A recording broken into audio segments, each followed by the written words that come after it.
In this section, we'll talk about the fees that you incur in your transaction. In addition, it's a good chance for us to bash on lawyers for charging so much money. What kinds of fees come along with these LOI discussions? So, notwithstanding the fact that it's easy to complain about how expensive lawyers are, having a really great lawyer in the context of an acquisition is incredibly important. Getting the lawyer involved all along the process from the very beginning is critical, because you want the best advice you can get as you're entering into a negotiation, one which you as an entrepreneur might not do very often, but a great lawyer has done many, many times. The fees that you'll run up typically are related to the lawyer, and recognize that there will be fees on both sides of the transaction, your lawyer and the buyer's lawyer. And over time, we've come to the conclusion that the best way to deal with this in an acquisition context is just to accept it. Find the best counsel you can find for the type of deal you're doing. Have a relationship, hopefully, with that counsel, those lawyers, before you get anywhere close to having an acquisition. Express your sensitivity to them about what their bills and what their fees are. Get an expectation from them about what they'll be. But then just accept that that's going to be an expensive part of the process. Give us a sense of scale. So in the transactions you've been involved in, how much can the lawyer's fee? What's the range like? The low end of an M&A transaction for a small deal, one where a private company is acquired by another private company and it's very, very clean, might be $25,000 to $50,000. That's the low end. A typical deal that you're going to do is probably going to end up costing you $50,000 to $100,000, sometimes $150,000. A large transaction, one where a company is bought for hundreds of millions of dollars, might end up costing you $500,000.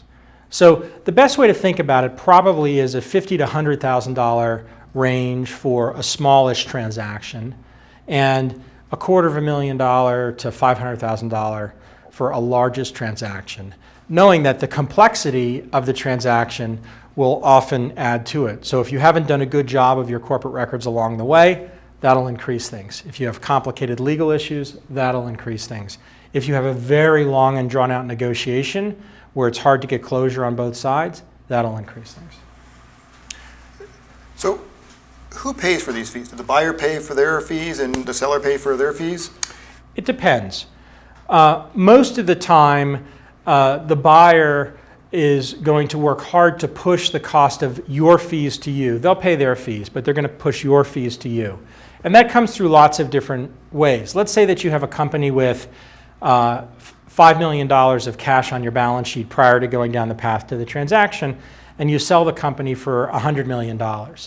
Now, if you're good at negotiating, you probably can get the $5 million of cash on your balance sheet. And depending on what your balance sheet looks like, if you have a bunch of accounts receivables, let's say, and very little deferred revenue or liabilities, it's entirely possible that you could get even more than $5 million. So instead of just making $100 million in the transaction, you might make $105 million. But let's say then that it's a $250,000 transaction. In that case, that extra money that you're getting, the buyer is almost certainly going to make it come out of your side. The best way to enter into it is to expect that you're going to be paying for your own legal fees and the other side is going to pay for theirs. And then, depending on your circumstance, work to maximize the amount of existing value that you get out of the business around working capital and balance sheet dynamics. So suppose we get kind of close to the end and the deal doesn't happen. Are there any other fees that happen? Occasionally, you'll have in the LOI negotiated a breakup fee. Breakup fee often happens in larger transactions or transactions where there are clear multiple bidder situations where you have some leverage to extract a breakup fee from the buyer. A lot of times in smaller transactions, companies ask for a breakup fee, and most buyers have no motivation or desire to give it. Sometimes when a transaction falls apart, you can get some amount of money covered for your legal fees from the buyer if the reason for it that happened was something that was out of your control.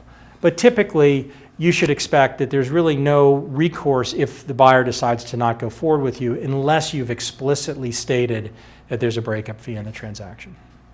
Questions? you.